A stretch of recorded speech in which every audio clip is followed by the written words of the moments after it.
El comentario natural de los peruanos tras alguna reflexión sobre el sistema de pensiones en el país normalmente está orientado hacia la obligación del pago o a los altos porcentajes del mismo, pero nunca hacia la necesidad de todos contar con estos fondos para nuestra vejez. Los jóvenes normalmente apremiados con los gastos del día a día no guardamos para esos años que inevitablemente vendrán y que pese a que nadie quiere tener cargas económicas, no nos damos cuenta que caminamos a convertirnos en lo que ahora rechazamos o asumimos como obligación moral porque no nos queda de otra. El sistema previsto solo cobertura a los que aportan y los que no lo hacemos tenemos la conciencia de la carga que seremos a futuro para nuestras familias y para el Estado. ¿Tenemos derecho a contar con alguna previsión sin haber aportado? Pues muchas veces solo alcanza para el día. Soy Rocío Aliaga y hoy en Tus Derechos, el derecho a la pensión. Bienvenidos. No está en nuestra cultura individual, personal, ni en la del Estado, el prever eficientemente para la vejez. Pese a ello, en el artículo 10 de la Constitución, el Estado reconoce el derecho universal y progresivo de toda persona a la seguridad social, entiéndase por esto salud y pensiones, para su protección frente a las contingencias que precise la ley y para la elevación de su calidad de vida. ¿Conocía usted de este artículo? Probablemente no. Las ausencias de información respecto al tema y de políticas que reconduzcan los esfuerzos a lograr esa universalidad prevista en la Constitución solo contribuyen al engrosamiento del problema, del que avisoramos ya un desborde en tanto todas las proyecciones apuntan a que si se mantienen las condiciones actuales, para el 2030 los mayores de 60 superaríamos de lejos a los trabajadores activos, por lo que sus aportes no alcanzarían para cubrir las pensiones. Y eso solo por hablar de los que aportaron y aportarán. ¿Qué pasa con los que no han aportado nunca? En el Perú, luego de la reforma de pensiones efectuada en 1992, el sistema está integrado por dos regímenes que funcionan de manera paralela. Por un lado, el del Decreto Ley 19990, denominado el Sistema Nacional de Pensiones, administrado por el Estado, que opera bajo un régimen financiero de reparto. Es decir, las contribuciones están destinadas a financiar las pensiones de los actuales jubilados. Y por otro, el sistema privado de pensiones, administrado por entidades privadas denominadas administradoras privadas de fondos de pensiones, que se caracterizan por tener un régimen financiero de cuentas individuales donde cada trabajador ahorra para obtener una pensión, además de otros regímenes pensionarios menores, como el del Decreto Ley 20530 para servidores públicos, cerrado ya a nivel constitucional para nuevos trabajadores, y otros de grupos específicos, como el del régimen de la Caja Militar y Policial, así como el del régimen de la Caja del Pescador. Estos son los fondos de pensiones que existen en el país. Cabe señalar el artículo 12 de la Constitución que refiere al respecto. Los fondos y las reservas de la Seguridad Social son intangibles. Los recursos se aplican en la forma y bajo la responsabilidad que señala la ley.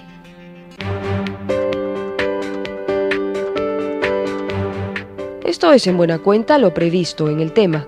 A diferencia de otros países, en el Perú no existen regímenes pensionarios asistenciales o no contributivos, por lo que en el país solo los que contribuyen o se afilian cuentan con una pensión.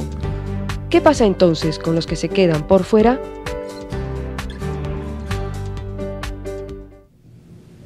¿Qué pasa entonces con los que se quedan por fuera o con los que aportan de manera intermitente? Francisco, buenos días, ¿qué nos comentas? Bueno, el sistema legal peruano de pensiones, tanto privado o público, establece que quien no aporta no tiene pensión. Esa es una cuestión dramática, pero así es la verdad, es dura. Pero aquellos que aportan intermitentemente o aportan unos años o el empleador a veces no paga, terminan judicializando sus temas, es decir, terminan en el Poder Judicial o en el Tribunal Constitucional. Para que tengas una idea, casi el 70% o 60% de la carga procesal de los casos de procesos de amparo que llegaban al Tribunal Constitucional eran temas de pensiones. Hoy también el Poder Judicial está atiborrado de casos. Es decir, si uno no tiene la previsión para tener una pensión, va a ser muy duro que ya en una edad madura, ¿no? 60, 70, 75 años vas a estar con procesos y juicios, sin salario y tratando de luchar por una pensión. Es muy dramático, muy duro. Esa es la realidad, Rocío. Esa es la realidad, y también la realidad es que si la Constitución prevé esta universalidad, entonces estamos muy lejos de lograrla, Francisco. Va a ser bastante, sí. Sí, para comentar eso vamos a una pausa, pero regresamos con el doctor César González y el doctor Ricardo Herrera, juristas, para conversar sobre el derecho a la pensión. Volvemos.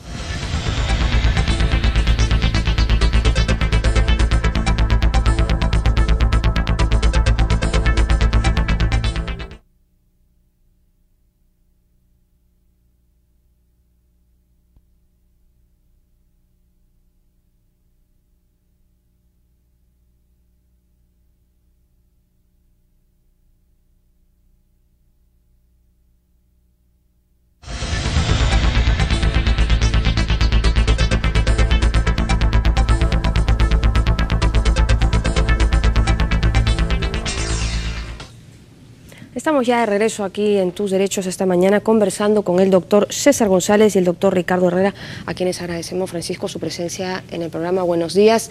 Y conversábamos hace un momento con Francisco sobre la universalidad, a ver si me sale, que está prevista en la Constitución para estos temas. ¿Caminamos hacia ello siquiera? ¿Cómo ven el panorama, doctor?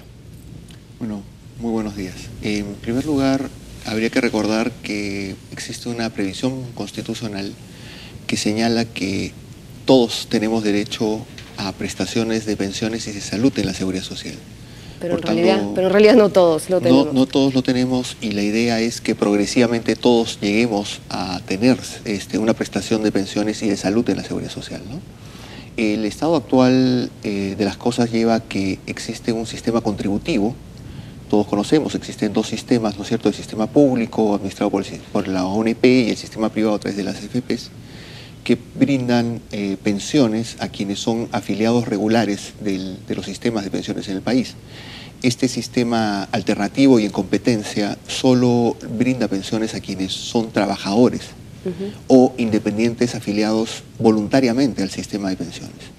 El resto de los peruanos, estamos hablando alrededor del 85% de los peruanos no tienen una prestación pensionaria garantizada, en tanto que trabajan en informalidad o tienen edad avanzada y no han aportado a los sistemas de pensiones. Y si es que no está previsto que este sistema cambie a no contributivo, ¿caminamos hacia universalidad o no? Bueno, lo preocupante es que, además de lo que ha dicho el doctor González, tenemos el escenario que en el caso de las AFP, por ejemplo, hay cerca de 5 millones de afiliados, pero solamente aportan efectivamente 2 millones. Es decir, los empleadores descuentan el aporte, pero no lo efectivizan a la AFP. Entonces, dentro de la formalidad tenemos un alto nivel de incumplimiento, ¿no? Igual ocurre en el caso del Sistema Nacional de Pensiones. Hay cerca de más o menos 1 millón de aportantes, en teoría, pero realmente solo aportan 600.000. Entonces, definitivamente tenemos un nivel de incumplimiento sistemático en la formalidad, en los empleadores que no cumple con efectuar el aporte. Entonces, definitivamente, si no tenemos siquiera un escenario en el cual todos los afiliados aportan efectivamente, claro, definitivamente menos tenemos la posibilidad de llegar a una universalidad de la seguridad social en materia de pensiones, ¿no? Que es un ideal al cual, como dijo el doctor González, debemos avanzar progresivamente en el tiempo, ¿no? Un tema que va amarrado con la universalidad es la progresividad, pero hay recientes estudios de este sistema, tanto privado como público, que tienden a efectuar algunas reformas. O sea, ¿qué hacer? Porque si nosotros nos analizamos esta cuestión, de aquí a unos 30, 40, 50 años va a haber una explosión social. O sea, vamos a tener mucha gente indigente, muchos ancianos, va a ser terrible. ¿Qué reformas plantean ustedes como expertos que se deben hacer para que se pueda extender un poco este sistema pensionario, tanto público, privado o quizás mixto? Doctor Herrera. Bueno, la Constitución admite la posibilidad de libre acceso de los ciudadanos a un sistema tanto público como privado de pensiones, ¿no? Y este sistema hoy en día es, como bien dijo el doctor González, es un sistema alternativo. Hoy día podemos elegir entre el sistema público o el sistema privado de pensiones. El sistema complementario, que es la opción que se plantea en algún plan de gobierno, además, es un sistema posible, es constitucionalmente viable. La Carta Magna lo permite. Sin embargo, lo cierto es que habría que evaluar en qué forma se implementa ese sistema complementario, ¿no? Porque tenemos también el hecho de que es importante considerar su viabilidad financiera, ¿no? Si es que obligamos a todos los trabajadores a aportar a un sistema público como base y alternativamente, y complementariamente a los que quieren de manera voluntaria afiliarse a un sistema complementario de pensiones, entonces estamos cumpliendo con el marco constitucional, pero creo que habría que evaluar bien la viabilidad financiera de esto, ¿no? Y eso depende mucho de cuál sea la tasa de aporte al sistema público obligatorio y la tasa de aporte al sistema privado complementario y opcional, ¿no? En eso creo que está el quid del asunto. Doctor González, usted tiene una propuesta muy interesante ya de algunos años respecto de lo que ha comentado el doctor Herrera del sistema complementario, de que una parte del aporte vaya a este sistema público de reparto y otra a un fondo individual. Pero en un estudio del BBVA, incluso ellos, estos como financistas de los sistemas previsionales privados, establecían que el gobierno debía entrar para extender y hacer obligatoria la afiliación, incluso a los trabajadores independientes, ¿no? ¿Qué nos puede comentar sobre estas reformas que son necesarias? Sí, muchas gracias. Efectivamente, en el año 2006, en la anterior campaña electoral, participé como asesor en uno de los partidos políticos que se presentaba. Hicimos una propuesta de una reforma en materia pensionaria que implicara centralmente un sistema complementario, ¿no? Una base de aportación al sistema público que se complementa de forma obligatoria y no voluntaria, como la última propuesta de la que hablábamos, al sistema de las AFPs, con lo cual se garantizaba una pensión mínima para todos los peruanos y se complementaba en función de la densidad de aportaciones o de las remuneraciones que podían tener las personas en este régimen. Yo postulo la obligatoriedad del sistema y no voluntariedad por una razón muy clara y sencilla. Si el sistema privado de pensiones fuera un sistema alternativo voluntario, eso implicaría entonces que la pensión final dependerá de mi decisión, de si es solo público o se complementa con el privado. Y si fuera solo público, yo tendría una pensión muy menor, muy baja, que no tendría, ¿no es cierto?, la posibilidad de cumplir la función social que tiene una pensión, que es en los años en los cuales aminora mi capacidad laborativa, yo tenga un ingreso regular que me permita sustituir mi ingreso de trabajador, de mi remuneración, por una pensión acorde con los aportes que he realizado al sistema. Por tanto, a mi entender, debe ser un sistema complementario y obligatorio, no voluntario. Y por una razón adicional, porque los independientes también tienen que aportar al sistema, porque finalmente la pensión no solo es un derecho, sino es un deber social. Es un deber social entendido desde la perspectiva de que yo, que soy cabeza de familia, aporto a un sistema determinado en la idea de que yo pueda tener al final de mi relación laboral una aportación que sustituya la remuneración para mantener, ¿no es cierto?, las obligaciones propias de mi devenir existencial y de las personas que se apoyan en mi familia. Claro. Por tanto, si es que yo no aporto, el día de mañana dependeré críticamente de lo que puedan darme mis hijos o puedo haber ahorrado a lo largo de la vida, lo cual va a ser absolutamente insuficiente para cumplir con la finalidad que tiene la pensión, ¿no? Y justamente desde esto último que comentaba, desde el punto de vista del deber, ¿cómo vamos a poder ejercer ese deber en tanto muchas veces solo da para el día y mucho más cómo lo vamos a poder hacer obligatorio? Bueno, yo entiendo que la remuneración tiene que tener una densidad suficiente para mantener, ¿no es cierto?, las obligaciones propias que tiene una persona, pero una porción determinada de la remuneración del ingreso de la persona tiene que ser destinada necesariamente para atender este fin social. Lo que ocurre es que nuestra sociedad no está acostumbrada, ¿no es cierto?, a pensar en el mañana. Nosotros tenemos una perspectiva de asumir, ¿no es cierto?, que las obligaciones son absolutamente inmediatas, pero tenemos obligaciones absolutamente inmediatas, de aquí a 20, 30 años, cuando termine nuestra capacidad laborativa. Por tanto, es una obligación, ¿no es cierto?, proveer o dar la posibilidad, estructurar un mecanismo que permita que la persona al final de su actividad laborativa pueda gozar de una prestación pensionaria. Claro, entendiendo esto desde el punto de vista que esta persona está trabajando formalmente y dentro de lo que se conoce como un trabajo decente, sino claro. ¿cómo? Claro, el problema que está en el sustrato de todo esto, el problema de fondo, es qué hacemos con las personas que, como ustedes decían al inicio del programa, no han aportado nunca o lo han hecho muy esporádicamente, ¿no? Entonces esas personas evidentemente no tienen un nivel de aportes suficiente para acceder a una pensión mínima siquiera. De modo que creo yo que debemos distinguir lo que es un sistema de pensiones contributivo, clásicamente contributivo, en el cual el que aporta solamente tiene derecho a pensión, de un sistema de subsidios sociales de cara a, por ejemplo, profundizar en lo que este gobierno ha implementado con el programa Gratitud, que es estos 100 soles mensuales que se paga a los mayores de 75 años de edad en zonas rurales de extrema pobreza. que son más o menos 500.000 personas. Lo tenemos en plan piloto, en 2 departamentos, Apurímac y Ayacucho, con perspectiva de extensión. Yo creo que no hay que mezclar ambos planos, o sea, una cosa es apoyar a los que nunca contribuyeron o que no contribuyeron lo suficiente a un sistema de pensiones para poder acceder a una pensión de jubilación con un subsidio, porque definitivamente es responsabilidad del Estado el tener una vejez digna para sus ciudadanos.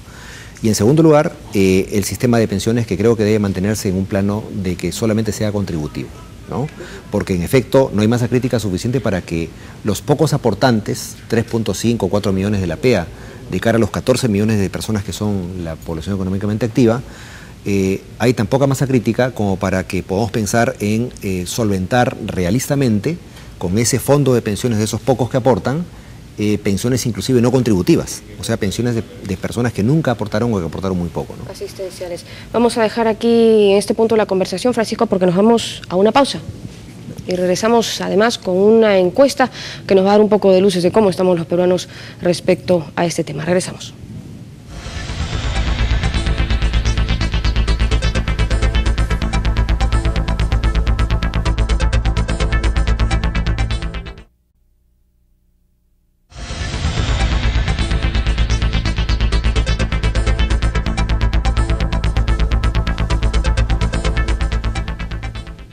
Bueno, y continuamos con nuestro programa y con los doctores Herrera y González. En estos momentos vamos a presentarles una pequeña encuesta con los ciudadanos respecto de su derecho de la pensión.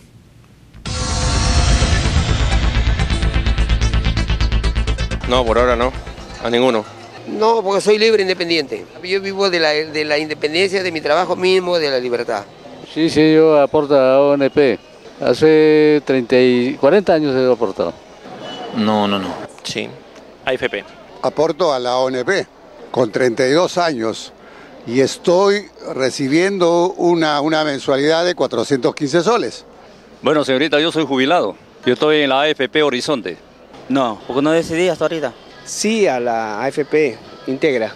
Sí aporto. Al sistema de 19.990. 25 años más o menos. Sí, al sistema del seguro del público. 2 años y medio más o menos. Sí, al sistema privado de pensiones. 5 años de aportes tengo. Sí, a la ONP.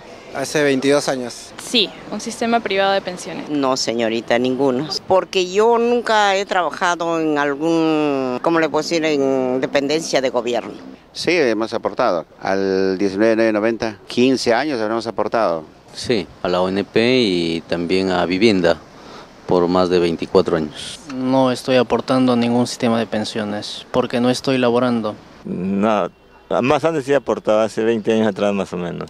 Sí aporto, a AFP. A la AFP, 15 años más o menos. Por el momento no aporto, porque soy independiente, trabajador independiente. Bueno, la encuesta no hace sino confirmar lo que conversábamos al principio del programa. Algunos se afilian, otros no se afilian. Entonces, esto pone en debate algo que también está en el candelero electoral, el pilar de pensiones no contributivas, es decir, no aportan. ¿Es viable? ¿Es posible? ¿Qué dice nuestro marco constitucional, legal, jurisprudencial? Doctor González. Sí, bueno, la pensión no contributiva, la pensión asistencialista, como se conoce en doctrina, es una pensión absolutamente viable y ciertamente constitucional, si es que la Constitución dice que todos tenemos derecho a la seguridad social por el hecho de residir en el país. No hay una condición de contribuyente para efectos de acceder a las prestaciones de salud y de pensiones en el Perú. Por tanto, es absolutamente constitucional. El tema es la viabilidad del otorgamiento de una prestación asistencial en un Estado que tiene muchas carencias y tiene que invertir sus dineros, ¿no es cierto?, de forma adecuada y responsable en favor de toda la población. Lo que ha ocurrido es que hay un plan piloto, ¿no es cierto?, desarrollado por el Estado Nacional, el actual Gobierno Nacional, que llamado Gratitud, que otorga una prestación a las masas más desfavorecidas de la población, que tienen 75 años o más y tiene una vocación, ¿no es cierto?, de extensión en el tiempo. Se quiere replicar un poco la experiencia del CIS en materia de salud con Gratitud en la materia de pensiones, ¿no? Pero esto es solo para las personas de avanzada edad, pero ¿qué pasa con estos trabajadores que solo por el hecho de creer que son independientes no están obligados de aportar ni a un sistema ni a otros. ¿Para ellos podría haber a lo mejor algún cierto tipo de incentivo para que se acojan? Bueno, definitivamente si es que la tasa de aporte es baja, ¿no? Hoy día tenemos una tasa de aporte del 10% del ingreso para el Fondo Público de Pensiones y para el Fondo Privado de Pensiones y del 13% del ingreso para el Fondo Público de Pensiones. Yo creo que los trabajadores independientes podrían sí masivamente afiliarse a cambio de una pensión medianamente digna de cara a la tercera edad. Pero diría yo que más allá de eso, lo que debería hacer el gobierno es tratar de desarrollar políticas públicas mucho más eficaces de las que han habido hasta ahora, de cara a formalizar el mercado laboral, ¿no? 3/4 partes del mercado laboral, 3 de cada 4 trabajadores son informales, de una PEA de 14 millones, y evidentemente creo que lo que ocurre es, como decía, no hay masa crítica suficiente para que los aportantes a los fondos de pensiones sean un número suficiente de trabajadores que puedan consolidar un fondo cuyos recursos sean suficientes para poder financiar una pensión no contributiva. Me parece muy difícil de concretar hoy en día. Entonces, si tenemos una masa crítica mayor, es decir, invertimos la proporción, 3/4 partes de los trabajadores en planilla y solo 1/4 en economía informal, entonces creo que tendríamos sí el número suficiente de aportantes como para poder soportar tal vez una pensión no contributiva financiada con esos recursos de los aportantes en general en la lógica de un sistema de reparto obligatorio, ¿no? Pero creo que por ahora esa realidad no se da y por ende una propuesta de una pensión masiva para todos al alcanzar determinada edad cronológica es una propuesta por ahora, creo yo, difícil de concretar. Pero hay un aspecto que a mí me llama la atención. Cuando surge la gran reforma en la década de los 90 del sistema de pensiones y se crea el sistema privado, se generó mucha expectativa. La gente cree que podría tener pensiones bastante altas, pero estamos viendo una realidad concreta, los números nos los demuestran, que tanto el sistema nacional de pensiones, que es financiado gran parte por los impuestos, y el sistema privado al final tienen unas pensiones más o menos parecidas. O sea, no es tanto... es muy pequeña la masa de aportantes y tanto el sistema privado como el sistema nacional de pensiones tienen una pensión flat que básicamente está en ¿cuánto? 800, 900 soles, 1000 soles. Como mucho. 600 soles el promedio de la pensión del sistema público, 900 del sistema privado, ¿no? O sea, no era tan alto como se pensó. Y además teniendo en cuenta que un empleado promedio en el Perú gana 1.490 soles y un obrero 1.060 soles, estamos todavía por debajo del ingreso. Es decir, un peruano que se jubila en promedio en el Perú, en un sistema o en otro, no tiene la posibilidad de continuar percibiendo el último ingreso con el cual abandonó su vida laboral. Sí. Consecuentemente, lo que tenemos que hacer es ampliar la cantidad de aportantes. O sea, tenemos que hacer una campaña muy fuerte para que la gente se afilie. Sobre todo para mantener la pirámide perfecta, ¿no? Que es muchos aportantes en la base, como trabajadores activos y pocos afiliados arriba, ¿no? Hay 4.7 millones de aportantes en las AFPs, 50.000 pensionistas apenas. En cambio, en el sistema público tenemos más o menos 800.000 aportantes y 600.000 pensionistas. O sea, peligrosamente podemos llegar a punto de inviabilidad, como ya ha ocurrido, ¿no? Cerca de 4.500 millones de soles al año transfiere el Estado a la ONP para subsidiar las pensiones de la 2530 y la 19990. Sí, sobre todo si las proyecciones más o menos apuntan a que va a ser totalmente lo contrario, ¿no? La pirámide va a ser un poco inversa. Y esto un poco desde el deber de los jóvenes y la necesidad de los que ya son ancianos, se ha puesto sobre la mesa de la agenda electoral el tema de pensión 65, que es una propuesta que tiene el partido, la agrupación Gana Perú. ¿Es viable? Bueno, es una aspiración finalmente, ¿no? La viabilidad de cualquier sistema de pensiones que se pueda establecerse a este contributivo o asistencial pasa críticamente por la sostenibilidad financiera, es un principio básico de la seguridad social, ¿no? Entonces, la pregunta a responder es, ¿existen fondos suficientes para atender una prestación pensionaria siquiera mínima en favor de aquellas personas que tienen 65 o más años de edad y que son parte de ese gran contingente de personas que nunca contribuyeron a un sistema o que habiendo contribuido no han generado una aportación suficiente para hacerse acreedores de una prestación pensionaria? Claro, la pregunta es, ¿se pueden tomar esos fondos que son intangibles? Bueno, si la propuesta fuere utilizar los fondos que actualmente existen en la Seguridad Social para destinar una porción determinada de ellos para hacer seguridad social con quienes no han aportado al fondo, debemos decir que existe una previsión a nivel constitucional que establece de forma clara y precisa la intangibilidad de esos fondos. Una interpretación que llevara a entender que como quiera que viene a ser lo mismo, es decir, de traer estos fondos para hacer también seguridad social y siendo los fondos intangibles, pasar dineros de esos fondos que se han generado en favor de determinadas personas que han contribuido al sistema para aquellos que no han contribuido, a mí me parece que eso sería de una muy cuestionable constitucionalidad, en tanto que en el sistema privado, por ejemplo, los fondos son de titularidad individual y por ello entiendo que el día de hoy se ha pasado un proyecto de ley al Congreso de la República a efectos de establecer ciertas previsiones para que ese tipo de actitudes no se cristalicen en un eventual gobierno nacional en ese signo determinado, ¿no?, a futuro. Bueno, yo creo que finalmente lo interesante es que se ha puesto el tema pensionario como una política de Estado. Yo creo que la propuesta de Pensión 65 ha puesto sobre el debate el tema pensionario y que nos haga tomar conciencia y ha puesto el tema también de las pensiones no contributivas, que también es una posibilidad, ¿no? El Banco Mundial y los organismos lo establecen así. Yo creo que eso es lo más importante, tomar conciencia de las pensiones, Rocío. Sí, más allá de la viabilidad o no, de eso ya se encargarán los expertos y los juristas sobre el tema, pero lo importante es que pone sobre la mesa el tema para el debate, porque si está previsto en la Constitución, si es justo, se tiene que hablar para caminar hacia ello.